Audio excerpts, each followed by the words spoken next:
بۆ باسکردنی گرفتی قەبزی لە مناڵانە بۆ مەبەستە میوانداری بەڕێز دکتۆر ڕەنجدار حوسێنم کردووە کە پسپۆری نەشتەرگەری مناڵانە. دکتۆر بەخێر بیت، پێم بڵێ پێناسەی قەبزی چییە بۆ ئەوەی کە لەو باسەکە بووری؟ سپاس بۆ میوانداریەکەتان، زۆر سپاس بۆ کەناڵی کورسات. دیارە قەبزی پێناسەکانی بە شێوەیەکی گشتی زۆر زۆرە، بەڵام ئەوەی کە پێناسە عیلمیەکەی قەبزیە بۆی هاوڵاتیان لە معنای قەبزی تێبگەن بریتە لە نەکردنی پیسایی لە 3 ڕۆژ زیاتر، یعنی دواکەوتنی کردنی پیسایی بۆ نەخۆشەکە لە 3 ڕۆژ بۆ کەسەکە لە 3 ڕۆژ زیاتر. تەنانەت ئەگەر پیسەکە دواتریش لە 4-5 ڕۆژی داهاتوو شابیکە بەڵام ڕات نەبێ ئەشێ هەر پێی بوترێکە قەبزە. بەڵێ ئەوەن پێناسەیەکی زانستی قەبزیە کە لە 3 ڕۆژ بۆ سەرەوە مناڵێک پیسایی نەکرد دەتوانرێت پێی بوترێت قەبزی کە مناڵێکی طبیعی ئاباس دەکەین. باش، هەموو قەبزێک نەخۆشیە؟ نەخێر. قەبزی بە شێوەیەکی گشتی دابەژە بێ بۆ دوو لایەن، لایەنێکیان کە لایەنە طبیەکەیەتی، لایەنێکی کەیان لایەنەکەی تریانە کە بڵێن کۆمەڵی فاکتەر تێکەڵە بێ بەسەریەکە، بڵێن فسیۆلۆجی ناو جسمی منداڵەکە ئاگۆڕێ. ئەو لایەنیان کە فەستەجی جسمی منداڵەکە گۆڕاوە بەهۆی فاکتەرەکانی ترەوە، ئەویان دەتوانیت ناتوانانی وەکو نەخۆشی وەسفی بکەی، بەڵام وەکو کێشەیەک بۆ منداڵەکە وەسفی دەکەی، دەتوانیت چارەسەرەکی جیاوازترە لە لایەنەکەی تر کە فاکتەری تر لە پشتیەوەیەتی کە زیاتر بابەتی پزیشکی و زانستی. باشە، چۆن بزانین قەبزی نەخۆشیەکەواتە ئەگەر هەموو قەبزێک نەخۆشی نەبێت کام جۆرە قەبزیانە بە نەخۆشی دان؟ زیاترینی ئەو جۆرە قەبزیانە حسابەکەی کە نەخۆشیێکی قورسە و منداڵەکە پێویستی بە چارەسەرێکی کتوپڕ هەیە یاخود پێویستی بە چارەسەرێکی پزیشکی هەیە کە خوێنی لەگەڵدا بێت، ئاسانیسکی لەگەڵدا بێت، ڕشانەوەی لەگەڵدا بێت، یاخود برینداربوونی دەرچەی کۆم و ئەوانەی لەگەڵا بێ، ئەو کات ئەو حاڵەتە زیاتر وەکو قەبزیەکی قورس یان وەکو نەخۆشیێکی قورس تەعاملی لەگەڵاکەی، ئەوەی تریان زیاتر بە گۆڕینی هەندێک کردداری فرمانی لە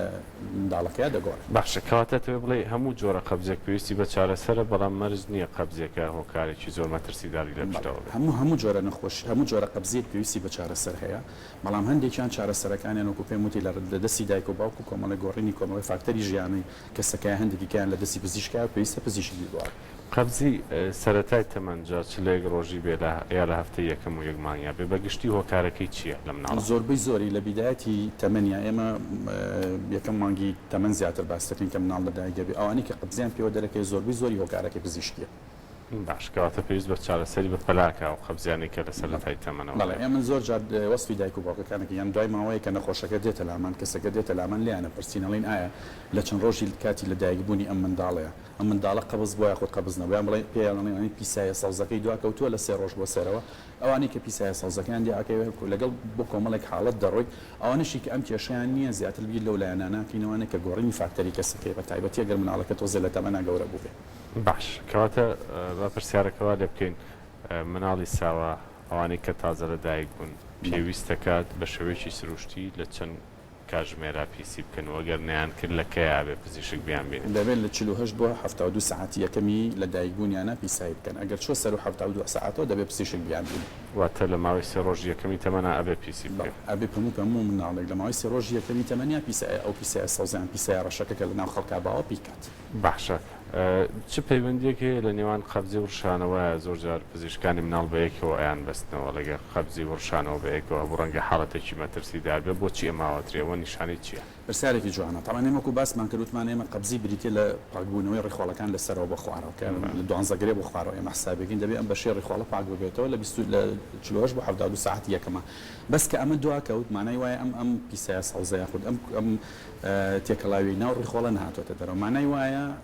چێگا لە بەشی سەرەوە منفەزێک دۆزێتەوەێ بۆ بەتاڵبوونەوەی ئەوەی ئەو ئیفرازات و با بڵێن مادەی زراوەی کە لە 12 دێتە خوارەوە، بۆیە زۆربیان دەگەڕێتەوە ناو معیدە و دەڕشێتەوە. بۆیە پزیشکان ئەو کاتە یەکەم پرسیار لەکەن کە کاتێک کە مناڵەکە پیسایی نەکە پرسیاری لەکەن ئەڵێن دەڕشێتەوە یان چکە کە مناڵەکە لە چەند ڕۆژی یەکەمیدا پیسایی نەکرد و ڕەشایەوە کەواتە نیشانەیە بۆ نەخۆشی و نیشانەیە بۆ جیرانی بەشی خوارەوەی ڕێخۆڵە لە 12 بۆ خوارەوە. بۆمانش پێویست ببینی پزیشکی نەشتەرگەری مناڵانەکە بێتوان. خۆی پزیشکی با بڵین وەرگری نەخۆشەکە ئەوەی کە لە خوددەجی یاخود لە خستخانی مناڵان لە بیدایەتە وەریەگرێ، پێم وایە ئەو زۆر کاریگەرترە بۆ کارەکە لە پزیشکی نەشتەرگەری لە بیدایەتی ئەو ئیشەدا، چکە ئەو دەتوانێت ئەو حاڵەتی کە لە مناڵەکەی هەیە دەتوانین بۆ دەڕێک بکاتەوە یاخود ناهێڵێ و شکبوونەی تێدا ڕووبە کۆمەڵی فاکتەری علاجی پێویستی تر هەیە ڕێگەر لەمانە ئەگرێ کاتێک کە ئەگاتە سەرەوەی کە پزیشکی پسپۆری نەشتەرگەریەکە ببینێ بەلایانی کەمەوانێ نەهێڵێ مناڵەکە و شک بوو بێتوانێت کۆمەڵێک گۆڕانکاری فەستەجی هەیە لە جسمی مناڵەکە احتیمالە بۆی ڕەشانەوە و تووشی بێ ڕێگری لەوانە کردو لەو کاتیا پێویستی بە بەڵێ پێویستی بە بینینی پزیشکی نەشتەرگەری هەیە و بڕیاردانی سەریع هەیە بە تایبەتی لە چەند ڕۆژی تەمەنی منداڵەکە چون منداڵ بەرگەی ماوەیەکی دوور و درێژ ناگرێت بە ڕەشانەوە بە پیسایی نەکردن بە تایبەتی لە چەند ڕۆژی یەکەمی تەمەنی زۆر باشە دکتۆر باسی ڕەشانەوەمان کردەوە وەکو پسپۆرەکەی بەڕێزت پسپۆری نەشتەرگەری مناڵان ئەو حاڵەتانە چین کە ڕەشانەوە ئاماژەیە بۆ ژیرانی ڕێکخۆڵە لە مناڵە جا لە ساوایە بێ یا لە گەورەیە بێ ئەو جۆرە ڕەشانەوە بێت چۆن بێ کە ئەم دایک و باوکە بێ خیاڵیان بۆەوە بچێکەی ترم ڕێکخۆڵی ڕەنگە گیرا بێ یاخود پێچی خوارد بێ یاخود چوو بێ بەناوی زۆر باشە مهم گرنگترین نیشانەی ڕەشانەوەیان گرنگترین نیشانە کە پێ دەڵێ ڕەشانەوە کە ڕەشانەوەیە کە جێگەی ئەوەیە کە احتیمامی پێ بدرێت و حاڵەتێکی نەشتەرگەریە بریتە لە ڕەشانەوەی سەوز هەندێک جار دایکان و باوکان تێکەڵی دەکەن کە ڕەشانەوە لە بینی سەوز و زەردا بەڵام ڕەشانەوەی سەوز زیاتر لە گەڵای دار ئەچێت ئەو نوع ڕەشانەوانە هەمیشە ئاماژەیە بۆ گیرانی ڕێکخۆڵە و هەمیشە ئاماژەیە بۆ گەڕانەوەی مادەی زرا و کە دەرەدرێ مادەیەکی سەوزە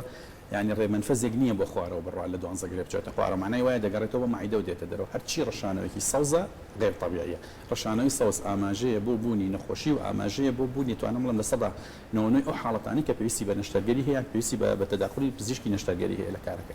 ڕەشانەوەی زرد ڕەشانەوەی زەر فاکتەری تری زۆرە زۆربەی زۆری ئەوەی کە ئێمە هەمانە احتیمال علاقی بە خواردنەکەی و هەبێ احتیمال علاقی بە مثلا مشاکلی معیدی و هەبێ احتیمال علاقی بە کێشەی مێشکەوە هەبێ این ڕەشانەوەی زەر نیشانەی 100% نییە بۆ بوونی نەخۆشی جەراحی بەڵام نیشانەی 100% نیشانەیە بۆ ڕاکێشان پزیشکی نەشتەرگەری بۆ ناوی شەکر زۆر باشە دکتۆر با بینە سەر و ساڵ قەبزی لەو تەمەنە هۆکارەکان بەگشتی چین ئێمە هەموو جارێک دایکان و باوکان شتێکیان هەیە کە تقریبا قەمبەڵن تایە بە وشەیەکی کوردی خۆمان پێ بڵێن ئەوش بریتە لە ڕانەهێنانی مناڵ بۆ پیساییکردن کە ئەمە لە سەر و یەک ساڵەوە ئەبێ دەست پێ بکات بە هێوا شێواژ ڕۆژانە بەلایانی کەمەوە 10 دقە تدریبی تەوالێتکردیان پێ بکات منداڵ دەبێت لە سەر و 3 ساڵە خۆی بتوانێت بچێتە سەر قادا یاخۆ بچێتە سەر تەوالێت دابنیشێ بۆی پیسایەکی بکات کاچونە سەر و ساڵەوە زۆربەی زۆری فاکتەرەکانی ئەچێتەوە بە لایەنە فەستەجیەکەیە لایەنە فەستەجەکان هۆکاری ڕانەهێنانیان گۆڕینی شێوازی خواردنی مناڵەکە یاخود هەندێ باری تەندروستی تر کە ئەویان دوای ئەوە چینە سەری گۆڕینی شێوازی ژیانی ئینسانەکە گۆڕینی شێوازی خواردنەکەیەتی ڕانەهێنانی منداڵەکەی بە پیساییکردن زۆربەی زۆریان دەچێتە ئەو بابانەوە بەڵام ئەو پرسیارانی کە زۆر ئەکرێت یعنی چەند جارێک من ئەمەم گوێ لێوە دەڵێ دکتۆر من مناڵەکەم بۆ نمونە لە 3 مانگ و جاری وایە بە 5 ڕۆژ یەک جار پیساییەک ئەمە حاڵەتێکی طبیعی نییە تۆ کەواتە ماوەیەکی زۆری خایاندووە ئەمە شتێک نییە پێی بوت چکە قەبزی کاتێک کە تەصنیفەکەی بۆ ئەوەی کە ئەمە حاڵەتێکی کتوپڕ یاخود حاڵەتێکی بەردەوامە کە لە 3 مانگ چوە سەرەوەی تر حاڵەتێکی کتوپڕ نامێنێتەوە دەبێتە حاڵەتێکی بەردەوام مادام یان درێژخایەن باوەڕ مادام گەشتە حاڵەتی درێژخایەن پێویستی بە بینینی پزیشکی پسپۆر هەیە و پێویستی بە بینینی پزیشکی پسپۆری نەشتەرگەریش هەیە چونکە هەندێک حاڵەت هەیە کە کێشەی کۆڵۆنە لە بدایەتی لە نهایەتی کۆڵۆنا دروستە بن ئەوانە عادەتەن با بڵین کێشەی قەبزیەکان لە 3 مانگ ئەچێ بۆ سەرەوە لەو کاتیا پێویستی بە دەداخولێکی ئەوانە هەیە مثلا تۆ مناڵێک 10 ڕۆژێک جار پیساییکە طبیعی نییە 4 ڕۆژێک جار پیسایی بکە 3 ساڵ بێ وابێت طبیعی نییە لەبەرەوە ئەمانە پێویستیان بە دەداخولی پزیشکی نەشتەرگەری و پێویستە پزیشکی نەشتەرگەری هەڵسەنگاندنیە بۆ حاڵەتە بکات کە منداڵەکەی تێتە بۆی زۆربەی زۆری علاقەی بە فاکتەری گۆڕینی فاکتەری نەخۆشەکە هەیە بەڵام بۆ چ حاڵەتێک بۆ ئەو حاڵەتانی کە تازەنیان کتوپڕن لە 3 مانگ کەمترن ئەم قەبزیە توش بووە نەک لە 3 مانگ زیاتر و چەند جارێ پزیشکی تر بینیوێتی یاخۆت خۆت هەوڵی چارەسەرت بۆ داوە چارەسەر نەبووە ئەو کاتە پێویستی بە تەداخلی پزیشکی نەشتەرگەری منداڵان هەیە باشە دکتۆر پێم بڵێ شەلەلی ڕێکخۆڵاوەی هەندێک جار باسەکرێت لەلایەن خەڵکەوە یاخود ئاماژەی کرد لای خەڵکێ ئەمە حاڵەتێکە ئەشە تەنها لە سەرەتای تەمەنەوە تەواوی تر دەستنیشان کرێ و چارەسەر کرێ یا ڕەنگە دواتر لە نەخۆشەکە دەرکەوێمان چۆنە ئەوانی بەپێی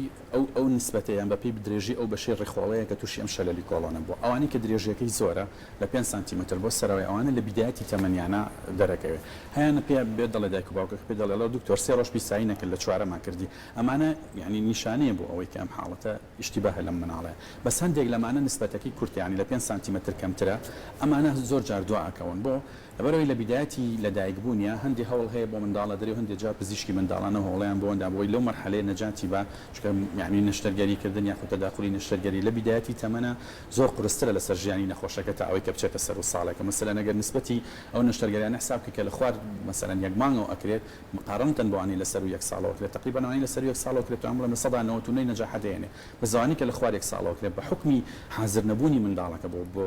ئەو ئیشە گەورەیە بۆیە زۆربەی زۆریان یعنی کێشە بۆ مناڵەکە دروست دەکات یا خۆخوانە خواستە مردنی لێکەوێتەوە بەڵام ئەوەی کە پێوترێ ئێمە لە کۆمەڵگی ئەمەیە باوە یاخود لە زانستی پزیشکیا بە عام باوە پێوترێ شەلەلی کۆڵۆن وەکوتم نیشانەکانی ئەگەر لە 5 سانتیمتر بۆ سەرەوە بیان درێژی لە ئیشکەوتنی ڕێخۆڵەکە لە 5 سانتیمتر بۆ سەرەوە بێ بە تایبەتی بە تاکید نیشانەکانی لە 5 مانگی لە 5 ڕۆژی یەکەمی تەمەنیدا دەردەکەوێت و لە مانگی یەکەمی تەمەنیدا مەشاکیلەکانی یان ماکەکانی پێوەی دەرەکەوێت بە زمانی کە نسبەتێکی کەمترن یعنی بەڵێن لە 5 سانتیمترەکە کەمترن ئەوانە زیاتر دواکەن زۆر جارە چێتە 9 مانگ ساڵ یعنی هەیە 5 ساڵەوە ئەخیر جار من یەکێک لە نیشتەرگەریەکان کە کردومە 5 مانگی ڕابردوو بوو یەکێک لە خوێندکارەکانی کۆلێژی پزیشکی ددان و مەرحەلەی 5 ئەخیر ساڵی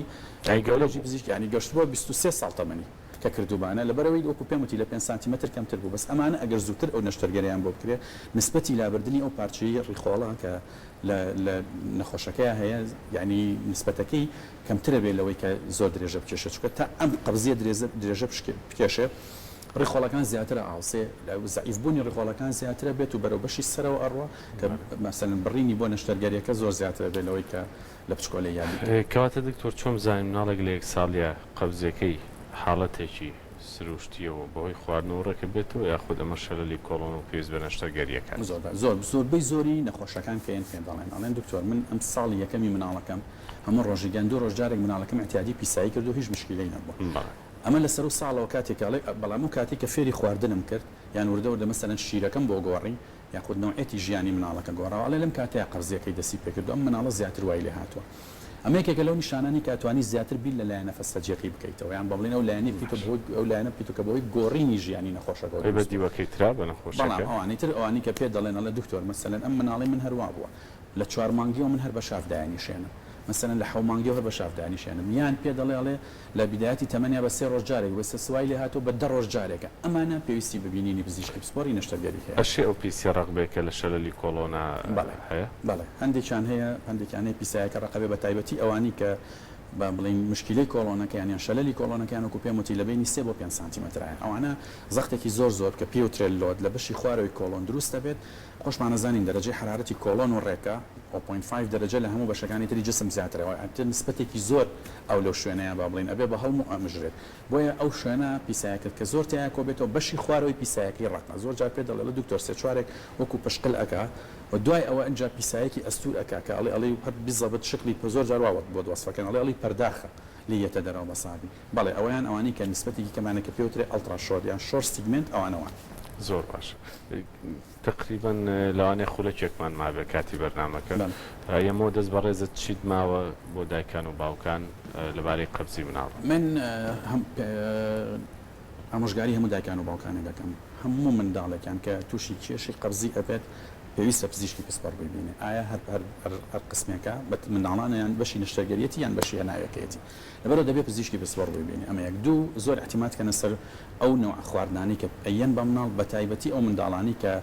لەسەر و یەک ساڵەوەن کە فێری خواردنیانەکەن و ئیتر وردەوردە هێوان شێواش دەست پێکەن بە خواردن هەمیشە احتیمات بکەنە سەر پێدانی ڕێژێکی زۆر ئاو بە منداڵان دوو واز لەو خواردانە بێنن کە مەوادی حافیزەی تێدایە و لە دەرەوە دەفرۆشە لەگەڵ ئەو خواردانی کە